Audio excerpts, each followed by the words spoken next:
राधे राधे सभी भक्तों को आप सभी का मेरे श्री जी व्लॉग्स यूट्यूब चैनल में स्वागत है। आज हम बात करने वाले हैं मौनी अमावस्या की।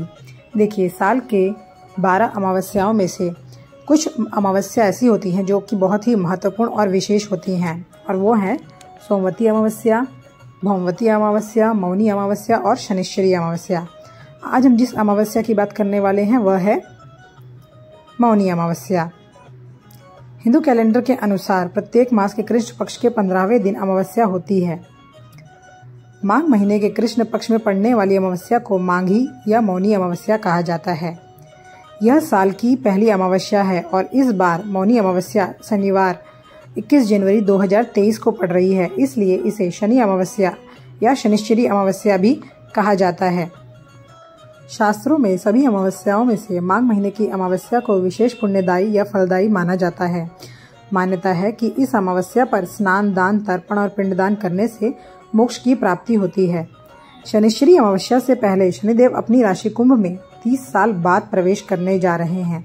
इस वजह से इस साल की शनिश्चरी अमावस्या और भी महत्वपूर्ण मानी जा रही है।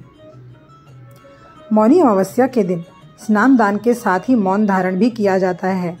यह साल की सिर्फ एक ही अमावस्या ऐसी है जिसमें मौन व्रत रखकर जप तप किए जाते हैं। साथ ही इस दिन गंगा स्नान का भी महत्व होता है। लोग अमावस्या के दिन सूर्योदय से पूर्व ही गंगा नदी में आस्था की डुबकी लगाते हैं। मान्यता है कि इस दिन किए गए गंगा स्नान से अमृत स्नान के समान फल की प्राप्ति होती है। तो चलिए जानते हैं कि आखिर क्यों मौनी अमावस्या पर गंगा स्नान किया जाता है। आखिर क्या है इसका धार्मिक महत्व। किन धार्मिक मान्यताओं के अनुसार यह मौनी अमावस्या को एक विशेष पर्व के रूप में मनाया जाता है। शास्त्रों के अनुसार इसी दिन ब्रह्मा जी के मानस पुत्र मनु ऋषि का जन्म हुआ था। मनु से ही मौनी शब्द बना। इसी को लेकर लोग मौन व्रत धारण कर स्नान कर पुण्य करते हैं। मौनी अमावस्या पितरों को समर्पित मानी जाती है। अगली मान्यता की अगर बात करें तो हिंदू धर्म में गंगा स्नान को सबसे पवित्र स्नान माना गया है। गंगा और अन्य नदियों के स्नान की पवित्रता का संबंध समुद्र मंथन से जुड़ा हुआ है।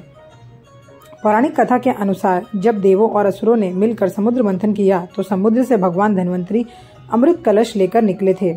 अमृत कलश को पाने के लिए देवताओं और असुरों के बीच विवाद छिड़ गया और छीना झपटी होने लगी। इसी दौरान कलश से अमृत की कुछ बूंदें प्रयागराज, हरिद्वार, उज्जैन और नासिक जैसी पवित्र नदियों में जा गिरी। अमृत गिरने के कारण ही ये नदियां पवित्र हो गई। यही कारण है कि पर्व, त्योहार, पूर्णिमा, अमावस और विशेष तिथियों में नदी स्नान और विशेषकर गंगा स्नान की परंपरा है। अमावस्या तिथि यदि सोमवार को पड़े, साथ ही महाकुंभ लगा हो, तब इसका महत्व अनंत गुना हो जाता है। शास्त्रों में कहा गया है कि सतयुग में जो पुण्य तप से मिलता है, द्वापर में हरि भक्ति से, त्रेता में ज्ञान से, कलयुग में दान से, लेकिन माघ मास के संगम स्नान हर युग में अनंत पुण्यदायी माना गया है। इस तिथि को पवित्र नदियों में स्नान करने के पश्चात अपने सामर्थ्य अनुसार दान देने का भी विशेष महत्व बताया गया है। शास्त्रों में यह भी वर्णन है कि इसी अमावस्या के दिन तुलसीदास जी को भगवान पुरुषोत्तम श्री रामचंद्र के दर्शन भी हुए थे। तुलसीदास जी चंदन घोट रहे थे और राम नाम में इतने मग्न थे कि प्रभु श्री राम उनके हाथों से चंदन लगवा कर चले गए, परंतु उन्हें पता नहीं चला, जिसके कारण यह चौपाई भी आती है। चित्रकूट के घाट में भई संतन की भीड़, तुलसीदास चंदन घिसें, तिलक देत रघुवीर। तो यह थी इसकी धार्मिक मान्यताएं। चलिए अब बात कर लेते हैं शुभ मुहूर्त की। देखिए, माघ मास की अमावस्या तिथि आरंभ हो रही है 21 जनवरी 2023 को शनिवार प्रातः 6:17 पर और इसकी समाप्ति हो रही है 22 जनवरी 2023 रविवार को तड़के 2:22 पर। उदय तिथि के अनुसार मौनी अमावस्या का व्रत 21 जनवरी 2023 को रखा जाएगा और यह पर्व इसी दिन मनाया जाएगा। इस बार मौनी अमावस्या बहुत ही शुभ संयोग लेकर आ रही है। मौनी शनिश्चरी अमावस्या पर शनि अपनी मूल त्रिकोणीय राशि कुंभ में रहेंगे। इसके साथ ही इस बार शनिश्चरी अमावस्या पर खप्पर योग, चतुर्ग्रही योग, षडाष्टक योग और समसप्तक योग बन रहे हैं। यह बहुत ही खास मानी जाते हैं। 30 साल बाद मकर राशि में बन रही है शनि और सूर्य की युति। इन 3 राशि वालों को धन लाभ के साथ तरक्की के प्रबल योग बन रहे हैं। शनि देव कुंभ राशि में प्रवेश करेंगे, वहीं मकर राशि में सूर्य व शुक्र की युति और त्रिकोणी की स्थिति के कारण खप्पर योग का निर्माण हो रहा है। इस बार शनिदेव 30 वर्ष बाद कुंभ राशि में प्रवेश करेंगे। ऐसे में मौनी अमावस्या पर शनिदेव का राशि परिवर्तन कई राशियों के जातकों के लिए लाभप्रद साबित हो सकता है। चलिए अब जान लेते हैं कि आखिर इस बार क्यों खास है शनिश्चरी अमावस्या। देखिए, शनिदेव को प्रसन्न और अपनी गलतियों का प्रायश्चित करने के लिए इस बार की शनिश्चरी अमावस्या बहुत ही खास होगी। इस दिन शनिदेव की प्रिय वस्तुओं का दान करके आप उनकी कृपा प्राप्त कर सकते हैं। इस दिन आप काले कंबल, काले जूते, काले तिल, काली उड़द का दान करना सबसे उत्तम माना गया है। शास्त्रों में बताया गया है कि इस दिन सरसों के तेल से शनि महाराज का अभिषेक करने से शनिदेव आपकी सभी गलतियों को माफ कर देते हैं। इसके साथ ही शनि मंदिर में जाकर दशरथ कृत शनि स्तोत्र का पाठ अवश्य करना चाहिए। क्योंकि शनि अमावस्या पड़ रही है, इसलिए इस दिन आपको शनिदेव से संबंधित यह सारे उपाय अवश्य करना चाहिए, जिससे कि आप पर उनकी कृपा दृष्टि बनी रहेगी। चलिए अब बात कर लेते हैं पूजा विधि की। तो देखिए, मौनी अमावस्या पर सबसे पहले जल्दी उठकर गंगा स्नान करें। यदि गंगा स्नान करना संभव ना हो तो इस दिन घर पर ही जल में गंगा जल और काले तिल डालकर स्नान करें। स्नान के बाद सूर्य देव को तांबे के लोटे में काले तिल डालकर अर्घ्य अवश्य दें। तत्पश्चात आपको तुलसी महारानी का भी पूजन अवश्य करना है और तुलसी महारानी के साथ साथ इस दिन शालिग्राम जी के पूजन का भी विशेष महत्व बताया गया है। शालिग्राम के पूजन में विशेष रूप से आपको चंदन का प्रयोग करना है, क्योंकि जैसे कि मैंने पहले आपको बताया कि इस दिन तुलसीदास जी चंदन घिस रहे थे और कब राम जी आकर उनसे तिलक लगवा कर चले गए उन्हें पता भी नहीं चला। तो इसलिए इस दिन चंदन का बहुत ही विशेष महत्व है। चंदन से विशेष रूप से आपको शालिग्राम भगवान का पूजन करना है। साथ ही साथ इस दिन उनकी विशेष कृपा प्राप्त करने के लिए आपको उन पर तुलसी के 108 पत्र चढ़ाकर उनका नाम लेकर उनका पूजन अवश्य करना चाहिए।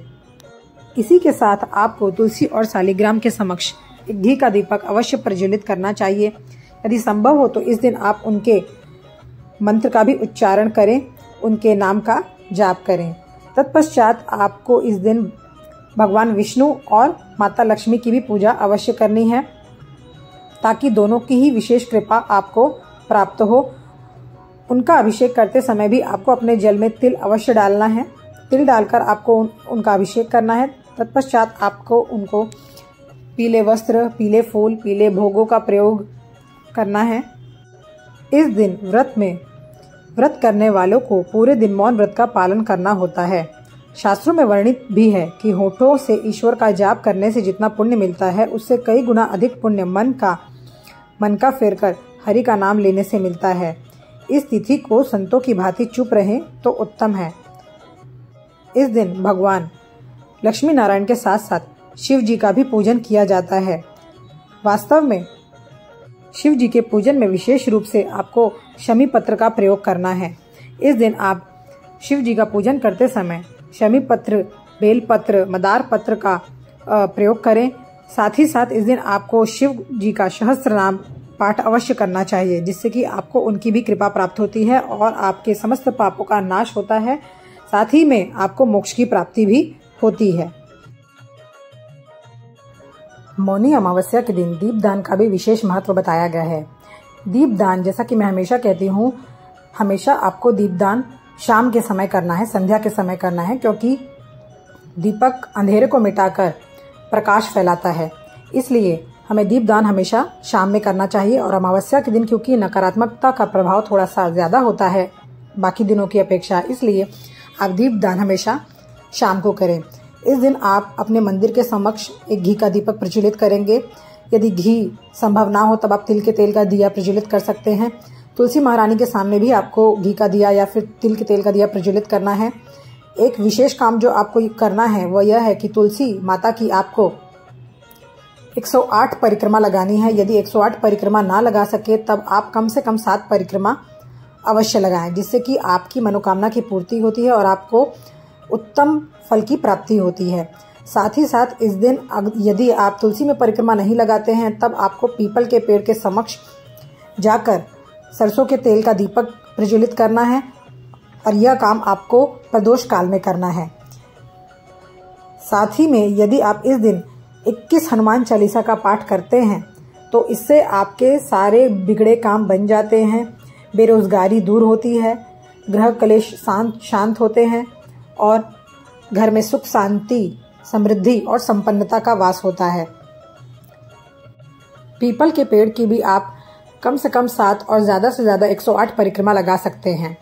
इस दिन एक विशेष उपाय जो आपको करना है वह यह है कि अपने लंबाई के जितना धागा लेकर, चाहे आप मौली ले सकते हैं, सिर से लेकर तलवे तक की लंबाई तक का आपको मौली लेकर पीपल के पेड़ में उसके तने पर आपको बांधना है और जो भी आपकी परेशानी है, जो भी आपकी मनोकामना है वह भगवान के समक्ष प्रकट करनी है, जिससे कि आपकी मनोकामना की अवश्य पूर्ति होती है और आपके जीवन में आने वाली समस्त संकट एवं बाधाओं का नाश होता है। इस दिन आप अपने घर की मुख्य चौखट पर भी 2 दीपक अवश्य लगाएं। साथ ही साथ अपने रसोई के जहां आप पानी पीने का मटका रखते हैं या घड़ा रखते हैं वहां पर भी आपको 1 दीपक अवश्य प्रज्वलित करना है। कहते हैं कि पितृदेव पानी पीने आते हैं तो वहां पर आपका जो मटका होता है, जो रसोई में जो आप कलसा रखते हैं पानी पीने का, वो कभी खाली नहीं रखना चाहिए। तो वहां पर भी आपको 1 दीपक अवश्य प्रज्वलित करना है। साथ ही साथ आपको 1 दीपक सभी देवताओं के निमित्त आकाश में दीपदान करना है। तो यह दीपक आप अपने छत पर प्रज्वलित कर सकते हैं या फिर किसी खुली जगह पर आप प्रज्वलित कर सकते हैं। यदि आपके घर का आंगन काफ़ी बड़ा है तो आप अपने घर के आंगन पर भी यह दिया प्रज्वलित कर सकते हैं। तो इस तरीके से आपको किन किन देवी देवताओं की पूजा करनी है और किस प्रकार से करनी है इसका हमने आपको बता दिया है। आगे अगर मैं बात करूं तो देखिए, इस दिन आपको हवन भी अवश्य करना चाहिए। हवन करने का विशेष महत्व बताया गया है। कहते हैं कि इस दिन किया गया जब तक पूजा पाठ हवन यज्ञ इत्यादि जो भी हम करते हैं यह सब हमारे पूर्वजों को समर्पित हो जाता है, यहाँ तक कि यह पितृलोक तक जाता है। ऐसा पुराणों में वर्णन किया गया है और हमारे पितरों को शांति मिलती है, वे प्रसन्न होते हैं। तो इस दिन जब आप हवन करें तो उसमें विशेषकर घी जो कि शुद्ध गाय का होना चाहिए, चावल, काला तिल और जौ, यह प्रमुख रूप से होना चाहिए। इसके उपरांत आप और भी उसमें सामग्री का समावेश कर सकते हैं और यह हवन आपको गाय के गोबर के उपले पर करना है। ऐसा करने से कहा गया है कि प्रकृति तक हमारी ऋणी हो जाती है यदि हम इस प्रकार से हवन करते हैं। पितृदेव प्रसन्न होते हैं और जब पितृ प्रसन्न होते हैं तो देवताओं की कृपा स्वयं ही मनुष्य पर पड़ने लगती है। यह मनुष्य को आरोग्यता प्रदान करता है और उसके जीवन में समस्त प्रकार के सुख संपत्ति और वैभव का वास करवाता है। तो इसलिए हमें हवन भी अवश्य करना चाहिए इस दिन। अपनी इस वीडियो में हमने मौनी अमावस्या से संबंधित पूजा विधि, शुभ मुहूर्त की सभी जानकारी दे दी है। अपनी अगली वीडियो में हम बात करेंगे कि मौनी अमावस्या के दिन हमें क्या काम करना चाहिए, क्या नहीं करना चाहिए, जिससे कि हमें शुभ और उत्तम फल की प्राप्ति हो, हमें अपने पितरों का आशीर्वाद मिले। इस दिन हमें क्या दान देना चाहिए जिससे हमें उत्तम फल की प्राप्ति होगी और कुछ विशेष उपायों के बारे में। इसी के साथ अपनी वाणी को विराम देते हुए और आप सभी को प्रणाम करते हुए आप सभी को मेरी Radhe Radhe. Please like, share and subscribe.